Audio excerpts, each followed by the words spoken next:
Добар ден, вие гледате Аргумент. Добар ден и за мојот гостин. Добар ден и на вас. Добар ден. Максим Димитриевски. Не е само градоначалник на Куманово, сега сте и председател на нова политичка партија. Знам. Што знаете, а што треба да дознаат граѓаните за да гласаат за вас? Да, нов политички субјект, движење Знам за наша Македонија, еве и денеска официјално регистриран со потврда за упис во Централен регистар. Субјект кој што ќе биде од мултиетнички карактер и ќе се обиде да се изгради од граѓаните за граѓаните. Целта е на следните парламентарни и председателски избори да излеземе со наша визија, идеи и концепт како Македонија да се стабилизира како држава и да тргнеме во една позитивна насока, а врз база на сето она што во минатото се случуваше, да извлечеме поуки и да креираме едни позитивни и продуктивни политики и за Македонија, но пред се за граѓаните на Македонија, вклучувајќи ги македонците, но и сите останати етнички заедници кои што живеат тука. Партијата е со мултиетнички карактер, така велите. Тоа значи дека немате само македонци. Да, веќе во избраните органи и тела, бидејќи моментално имаме избрани времени органи и тела, чисто председател сум јас на партијата, извршен одбор кој што брои само 3 члена, но веќе тргнеме со регистрација или формирање на општинските ограноци. Завршивме во Свети Николе, вчера во Гостивар, во Куманово, во сите органи и тела на партиите на локално ниво имаме представници од различни етнички заедници. Покрај македонците имаме албанци, роми, турци и секако ќе има простор и за сите останати. Колкав е процентот на останатите членови кои не се македонци? Од аспект дека доаѓам од Куманово, а Куманово е Македонија во мало и всушност нашите политики ќе се темелат на претходните искуства во Куманово, значи ќе биде запазен процентот на сите етнички заедници кои што живеат во државата. 50-50 би сакале да бидат во вашата партија? Видете, ние не се водиме од проценти, ние многу повеќе се водиме од квалитетот во однос на квантитетот и сакаме да дадеме шанса за одредени луѓе кои што немале можност до сега во политика да се искажат, да понудат, да ги видат граѓаните, да ги запознаат, да излеземе со еден сосема нов концепт на политичката сцена и всушност Македонија суштински да ја промениме одвнатре. На Македонија и треба суштинска демократизација, првенствено на политичките субјекти, а потоа и на самата држава, бидејќи мора еднаш за секогаш да отпочнеме да градиме држава во која што судската власт ќе биде реално независна, така како што е предвидено и со Уставот, законодавната власт ќе бара отчет од извршната власт, а не како што е во моментов извршната власт со камшик да мава по законодавната власт и да создаваме еден поим во современата демократија познат како феномен приватна држава. Добро. А колку членови имате во моментов во партијата? Значи, во моментов интензивно примаме нови членови. Не би сакал во овој момент да харикирам со бројките, но како и да е, поддршката и интересот на граѓаните е огромна за зачленување во политичката партија. Но многу е малку битна бројката на членовите, многу повеќе битна е идеологијата по која што се водиме, а нашето основно мото е линденската идеологија и асномската идеологија и сите придобивки од овие два конститутивни елементи на современата македонска држава. Идеологија и линденска и асномска. Да, тие ни ја создадоа државата. Да. Денеска Македонија токму почива на таквите темели кои што сериозно се подкопани од неодговорните политички елити кои што во континуитет ја водат оваа држава на нас. Добро, со кои партии би коалицирале ако се движите налево, предпоставувам?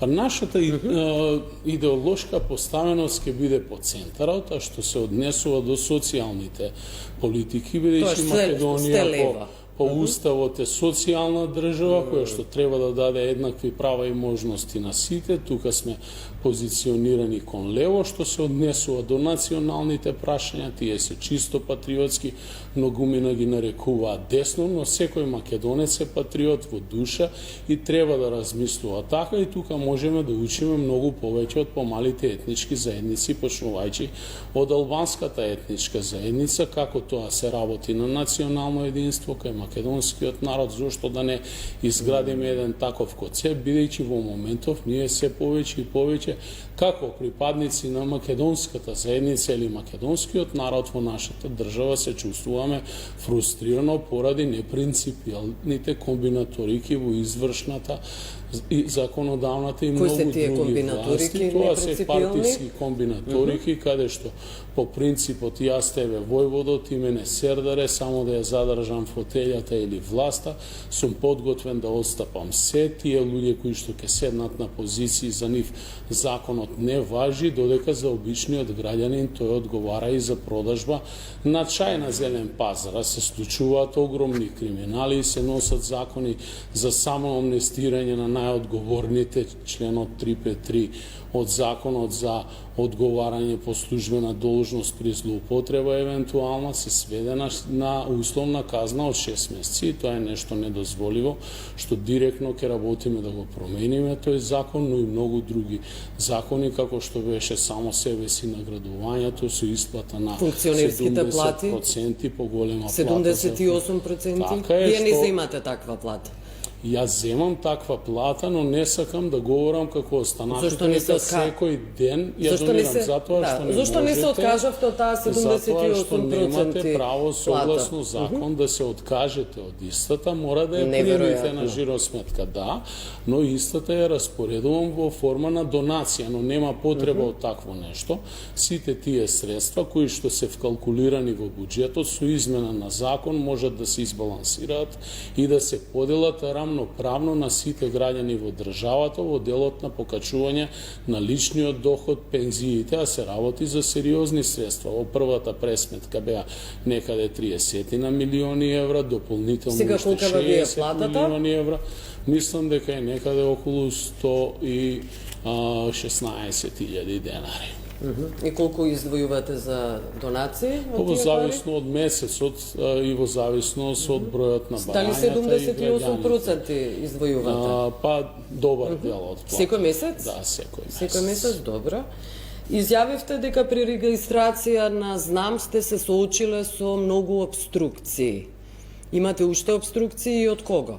Па имаше обструкции, првенствено при поднесено барање во Министерство за правда. Чекавме 1 месец одговор да добиеме мислење дали можеме да го користиме терминот Македонија во името на самата партија, и на крајот добивме само едно известување дека оваа министерство не е надлежно за давање на такво мислење, иако тоа е задолжителна процедура и имало претходно такви искуства при регистрација на политички субјекти, но како и да е, ние го надминавме тоа. Можеби сме една од ретките партии што мораше покрај изјавата од тие 1000 и повеќе подписници заверена кај нотар да биде подкрепена со не постаро државјанство од 6 месеци и дополнително судско уверение за деловна способност на лицето кое што ја дава изјавата. Такви случаи немало, но тоа е зад нас, ние воопшто не обрнуваме внимание и веќе завршиме со регистрација. Со кого ќе коалицирате, не ми одговоривте. Ние на предстојните председателски и парламентарни избори единствената коалиција која што ќе ја направиме ќе биде коалиција со граѓаните. Значи, добро, говориме за владата сега. Политичкиот субјект ЗНАМ ќе настапи самостојно на следните председателски и парламентарни Говориме за формирање на влада. Доколку ве покани СДСМ, дали би влегле со нив? Значи, тоа што ќе се случува по изборите, ќе се случи врз база на постигнатите резултати и довербата која што и ние и останатите политички субјекти ќе добијат од државата. Значи немате став, зависно кој ќе биде победник, со него одите. Сакам да потенцирам во оваа прилика дека знам ниту ќе биде спасител на СДСМ, ниту пак ќе биде подкрепа на ВМРО за да дојде на власт. Значи, што ќе се случи на следните избори? нешто што претходно се случи во Куманово. Во Куманово Социјалдемократскиот сојуз на Македонија ги изгуби изборите, а ВМРО ДПМН не победи. Зошто? Затоа што се роди една нова граѓанска иницијатива и по тој пример ние всушност ќе се водиме и на следните председателски и парламентарни избори. Со Дали има победникот? капацитет? Дефинитивно да, бидејќи граѓанинот сметам дека во овој случај ќе има и нови алтернативи за кои што ќе може да се одлучи и да даде подршка на истите такви концепти. Добро, во интервјуа имате кажано дека не сте за мултиетничка држава заради тоа што ние сме всушност мултиетничко општество и дека ви пречи биетничко општество, македонци и албанци, говорите да. за Македонија. Со кого тогаш би влегле во коалиција со албанските партии? Нема со воодушевување да влезат ако вакви ставови имате? Јас многу пати имам напоменато дека Македонија треба да гради мултиетничко општество, а дека терминот мултиетничка држава е еден феномен кој што всушност никаде во светот не постои. Согласно теоријата на држава и право, државите се водат на прости и сложени, тие може да бидат републики и монархии. Сега теорија по политика дозволете ми само да се слушаме. доискажам, бидејќи јас знам дека вас ви е јасно, јас но знаат и граѓаните дека постојат сложените мултиетнички држави се држави. федерации и конфедерации, не постојат мултиетнички држави, постојат држави кои што градат мултиетничко општество. Нашето општество во нашата држава денеска е се само не е мултиетничко. Истото е биетничко општество кое што го дефинираат партиите кои што се на власт. Затоа вие денеска имате политички партии кои што се представници на моноетнички морате да ми дозволувате да ве подпрашувам. Имаме и многу време. Биетнички македонци и албанци, тоа сакате да кажете. Што ви пречи во таква држава? Ми пречи тоа што си ги договараат тендерите на маса, тие кои што ја партиципираат власт. Тоа нема така беше значење македонци или албанци. Така и со распродавање на националните и државни интереси и давање на тацна на проектот Шебрен да се гради од страна на инвеститори кои што доаѓаат од држава која што ќе има најголем бенефит од хидропотенцијалот на Македонија, држава со која што се уште немаме дефинирано односи и тоа каква ќе биде распределбата на водите. Ви пречи корупција, а не корупција. Ми пречи тоа што некој ги троши моите пари нетранспарентно. А дали се македонци, албанци, турци, па видите се потврдува оваа трајна коалиција која што е сочинува Дуј, видејќи Дуј е партија на власт повеќе од 20 години и едноставно се игра тенис со сите останати политички субјекти во државата, се создава едно чувство дека тој е газда и неприкосновен во државата. Ви доаѓаат, ви градат споменик на црно и никому ништо. Пуштена е кривична пријава за Сопот, значи обвинителството е немо и молчи, но меѓу време затоа јас ќе добијам како лице неколку покани во обвинителство да одам и да давам искази за некои си фамозни предмети кои што се измислени на некоја маса во некој кабинет во МВР или некоја друга институција и суштински не се гони криминалот и се оди по принципот два лоша убише Милоша, значи ги елиминираат сите кои што доаѓаат со одреден потенцијал суштински да променат во ова држава. Еден од контроверзите во вашата партија е генерал Павле Арсовски. Нема добиено безбедносен сертификат во НАТО. Генерал Павле Арсовски е врвен војник, професионалец, кој се докажал кон оваа држава со своето делување. Ако ми дозволите, ќе објаснам. Значи, тој е една маркантна личност која што целиот свој живот го поминал во униформа и добил одликување од оваа држава. И него имате прашано зошто нема добиено сертификат? Значи, сертификат државна тајна од државата, највисоко признание, или сертификат да можете да влегувате во државните документи. Сум го имал и јас како председател на Комисија за одбрана и безбедност во парламентот. Се говориме за НАТО. Се пушта една фама во јавноста и една огромна анатема, не само кон него, кон голем број припадници, високи офицери во АРМ и се анатемисуваат истите, за да се создаде простор на други луѓе за да бидат унапредени, а не истите овие кои што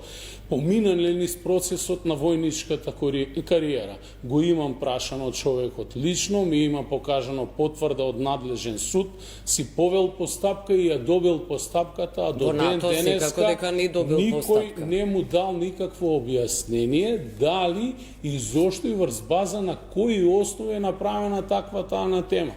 Еве, јавно нека излезат нашите партнери од НАТО и нека кажат зошто и по кој основ не е добиен сертификатот, но исто така имам и сознание дека наши врвни министри во секторот на безбедноста не поседуваат и немаат добиено таков сертификат, но никој не фрлаше во јавноста, ниту пак во медиумите анатема. Сертификат како НАТО, ќе си ги прашате. Вие сега кажавте, морате да кажете кои се тие. Јас имам сознание, не морам ништо да кажам, вие сте новинари, ќе си го проверите. Добро, вам во сушност и не ви пречи што не добил безбедносен сертификат од НАТО, колку што можам да разберам генералот, да довршам реченицата, заради тоа што да биде истерана заради тоа што не смее да се фрла на тема на поединци. Не се работи за Павле Арсовски или за се работи за поголема група на генерали и високи офицери. Да завршам реченицата. Не ви пречи за НАТО заради тоа што и Северна Македонија ви пречи името и не го признавате Преспанскиот договор. Апсолутно не е точно. Оваа држава согласно уставот се вика Република Северна Македонија. Но вие тоа не го кажувате многу пати, но во вашите говори немате слушнато или нотирано, но што се однесува до употреба на Македонија, мене тоа никој не може да ми го забрани, а најмалку Преспанскиот договор, бидејќи истиот не го брани тоа и додека векот векува и светот светува, јас ќе размислувам дека ова е Македонија, тоа не може да ми го искорени никој од глава, ниту на мене, ниту на било кој македонец. Во Северна Македонија го има името Македонија. Го има. Јас не го спорам Што е спорно тогаш? Воопшто не го спорам. Вие ми спорите дека јас не го користам името Северна Македонија. Во сите официјални средби со дипломати во странство, јас доаѓам од Република Северна Македонија, но никој не може да ми импутира или пак да ми наметне како јас тоа ќе ослувам мојата држава, бидејќи согласно договорот не е забрането да се користи Македонија. Што сме ние ако не сме македонци? Користите Северна Македонија? Во кампањата ќе користам така како што сум учел како дете и сум израснал со тоа. За мене постои Македонија, а сето она друго е менливо. Оваа држава го менувала своето име неколку пати. Била Народна Република Македонија, Федеративна Република Македонија, Социјалистичка Република Македонија, па Република Македонија, па денеска Северна. Извинувам кога ве прекинувам, немаме време. Уставните измени, против нив сте? Не, јас го кажав мојот став, кој што потоа беше искористен како плагијат од лидерската средба и лидерот на опозицијата го повтори. Зошто да не влезат бугари? Потребен е реципроцитет, разбирање и од страна на Софија, да, ќе се внесат во уставот, но имплементација на амандманите и нивна полноправна важност ќе биде од моментот кога Македонија ќе биде полноправен член на Европската унија. Зошто? За да ги спречиме дополнителните блокади. За да започнеме, се извинувам кога говорам, но кога малку момент, за да ги започнеме преговорите, тие уставни измени се неопходни. Вие сте свесни за тоа. Апсолутно сум свесен и затоа и го дадов. И тоа беше не прво, туку трето наше решение во делот на разрешување или почеток на разрешување на проблемот со Бугарија, бидејќи нашиот проблем треба да се разреши на релација Софија-Скопје. Во моментов ние разговараме со Брисел за еден билатерален проблем и токму тоа е една од главните причини зошто и јас и моите истомисленици бевме против фамозниот француски предлог за кој што денеска кога разговарате со дипломати од Европа ќе ви кажат тоа, французите ќе ви речат што не е француски предлог, европјаните ви велат тоа е француски предлог. Ајде кажете ми, очигледно имате проблем со преговарачката рамка и проблем со Бугарија. Вие знаете дека барем националистичките политичари се против македонскиот идентитет. Не го признаваат воопшто идентитетот, јазикот, македонци воопшто дека постојат, тоа го знаете. Вие имате примерно два ордени од Каракачанов или лошо имам разбрано? Не, добро сте разбрали. Јас бев еден од првите политичари кои што на барање на тогашниот премиер одбележа заеднички настан од историјата, тоа е битката на Страцин, позитивен дел од историјата. Не, сте добиле ордени, тоа е вистина. Ордени и вие знаете кој е Каракачанов? Во знак на протест. Значи, јас добив орден од министер за одбрана на Република Бугарија и во знак на протест и негативните ставови, негации кои што доаѓаа во континуитет од Бугарија, лично од него, истиот, едниот го вратив, другиот искрено не можев да го најдав, иначе и тој ќе го вратев, но што се однесува до взаемна соработка, значи првично, договорот помеѓу Македонија и Бугарија, кој што беше на мала врата протнат и не беше објавен јавно во тој момент, всушност оставаше простор за отварање на една нова страница во делот на взаемна соработка помеѓу Македонија и Бугарија. Дали ние како народи сме блиски? Да, но бугарската страна мора да свати и разбере дека ние можеби, како што тие не нарекуваат нас, а и ние нив делумно сме браќа, но тие не се нашиот татко и не може да ни наметнуваат вакви ставови, идеи и мислења, особено ги иритира македонизмот што го почувствував тоа во Софија при моето интервју на нивната национална телевизија. Верува ли некој дека навистина не сте можеле да го најдете орденот да го вратите на од Каракачанов? Ги кажав, едниот го најдов, другиот имам добиено многу признание во кабинетот, другиот не успеав да го најдам. Па можете тоа на друг начин, не мора физички да го вратите. Лично на него, адресиран заедно со една книга The Soul of Macedonia, илустрирана е книгата, која што му ја дадов како подарок, немаше реакција од негова страна, но никогаш нема да си дозволам, ниту пак со било каква постапка би оставил простор дека јас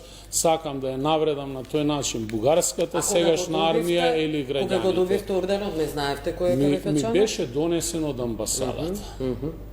Лично преку представници на амбасадата.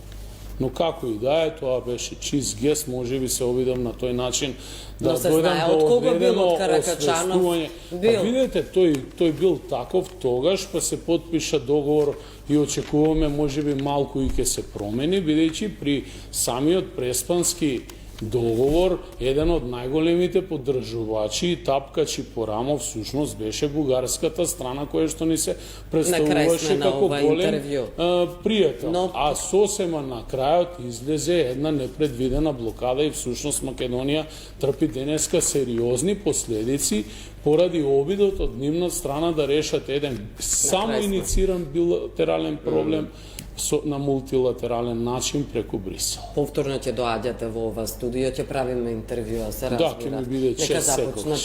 Изборите и кампањата. Апсолутно ми беше чест. Ви благодарам што бевте гости. И на мене исто. Благодарам што не гледавте. Пријатно.